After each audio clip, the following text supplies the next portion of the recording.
Healthy boundaries aren't walls, they're more like fences. They define what belongs within your space and what you're willing to let through the gate.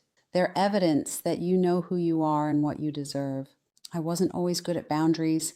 In fact, there was a time in my life when I barely had any. The abuse I experienced growing up taught me very early on that my feelings, needs, and preferences didn't necessarily matter. Later, an abusive marriage reinforced much of the same message. I share much more about what I experienced and the healing journey that followed in my book, Why You're Sick and How to Get Well. I'll include a link to the book along with the other resources I mention in the description below.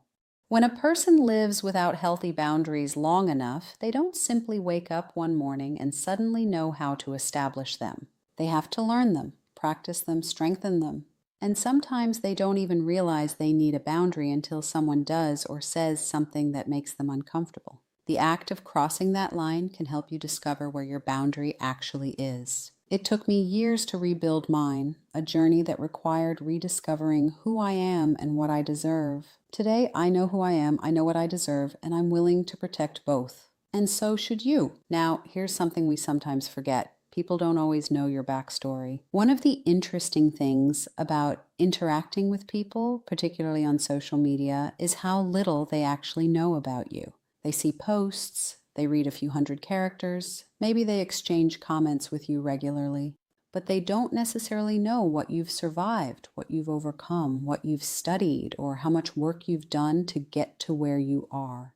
They may be completely unaware of the tower of strength within you that took years to rebuild. Recently, someone who regularly interacted with my social media posts responded to something I shared. He began with empathy, but quickly shifted the conversation toward his own experiences and began defining fear and personal power and explaining how he handled similar situations. What he didn't know, or perhaps had forgotten, is that I've been teaching these topics for years. At first I was polite. Eventually, I wasn't comfortable with the direction the interaction had taken, so I contacted him privately. I explained how his comments had landed with me and clearly stated my boundary. What happened next was far more revealing than the original interaction. He became indignant and accusatory, offering all kinds of reasons for his behavior. My boundary became something he needed to defend himself against. My perception needed to be corrected, and eventually I became the problem. That's when I knew the interaction needed to end. He showed me exactly who he is,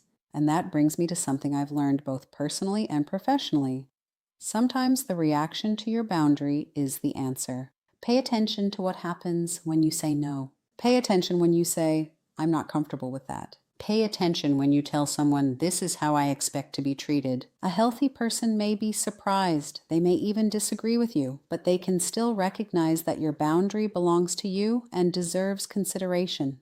Someone who benefits from your lack of boundaries may respond very differently. They may argue, explain, defend, accuse, minimize, or try to convince you that your boundary itself is unreasonable. They may push back, and that is a very clear message. I've experienced another version of this recently on social media, one that felt much more like bullying. Different person, different behavior, same underlying lesson. Sometimes people aren't interested in understanding your position. They're interested in overpowering it. This is about them and their need to control their image. And when you refuse to participate, their behavior can intensify. And that's one reason I believe social media makes boundaries even more important. We've all seen the stories in the news about young people experiencing relentless bullying on social media, sometimes with devastating consequences. But online bullying isn't something that only happens to children and teenagers. Adults bully other adults online too. Social media has created an unusual kind of access to other human beings. Someone can know almost nothing about you, yet feel remarkably comfortable telling you what you should think, believe, feel, eat, fear, forgive, accept, or do with your life. Things many people would never say, sitting across a table from you, become surprisingly easy to type from behind a screen. There's less immediate risk. They don't have to look into your eyes. They don't have to watch your expression change. They don't have to experience the uncomfortable silence after they've gone too far. And sometimes they mistake your willingness to engage with them for permission to keep pushing. It isn't. When someone continues to push after you've made your boundary clear, it's worth paying attention to what's driving that behavior. The words they use may sound reasonable, even helpful, but the energy behind those words can tell a very different story. So what energy are they bringing with them? As an energy leadership master practitioner, I've spent years working with energy and the ways our perceptions influence how we interact with the world around us. One of the things I've learned is that the words someone uses don't always tell you the whole story. Someone may say, "I'm only trying to help," but what's underneath the helping? Is it genuine concern? Or is it fear? Or anger? A need to be right? A need for approval? Victimhood? Unresolved trauma? The energetic self-perception framework teaches us to recognize different levels of energy, from catabolic energies associated with victimhood and conflict to increasingly anabolic energies associated with responsibility, compassion, opportunity, collaboration, and non-judgment. And here's something important. Someone can use the language of helping while operating from a much lower energy. Sometimes you don't see that clearly until you stop giving them the response they want. Then the underlying energy reveals itself. That's not judgment. That's discernment. Their words and behavior are information. And that brings me to another lesson I've learned. You don't have to carry someone else's cloud. I keep thinking about Pigpen from Peanuts. Wherever Pigpen went, that cloud of dust went with him. Now imagine that instead of dust, someone's cloud contains fear, anger, resentment, grief, insecurity, victimhood, blame, or a constant need for validation. We all carry energy into our interactions, but here's the important part. Someone else's cloud doesn't have to become yours. That's one of the purposes of boundaries.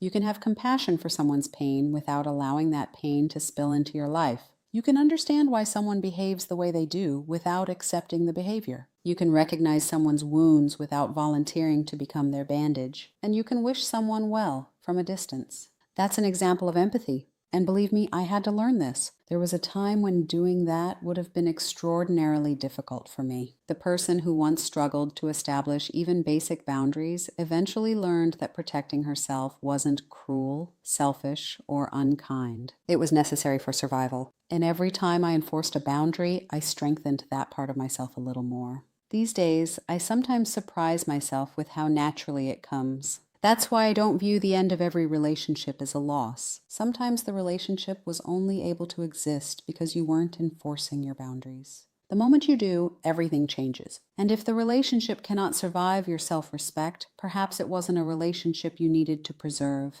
When a relationship ends because you enforced your boundaries, it's not failure. It's success because you've removed a toxic person from your life. Sometimes the ending is evidence that the boundary worked. But there's something else I want you to remember. Give yourself time. I wrote about boundaries a few years ago in an article called Let's Talk About the B Word. One of the things I emphasized then was that when you begin establishing boundaries, it's important to give the people around you time to adjust. But it's just as important to give yourself time to adjust. If you've spent years or decades without healthy boundaries, you aren't going to build them overnight. You may not recognize a boundary until after someone has crossed it. You may say yes when you really want to say no. You may struggle to speak up because you don't want to disappoint someone. You may enforce a boundary and then question yourself afterward. That's part of the process. Building boundaries takes practice. And every time you recognize one, communicate it, and stand by it, you strengthen that part of yourself a little more. Eventually, what once felt uncomfortable begins to feel natural. You become clear about what you will and won't accept. You become more comfortable protecting your time, your energy, and your peace. And you begin to understand that the people who truly respect you will also learn to respect your boundaries.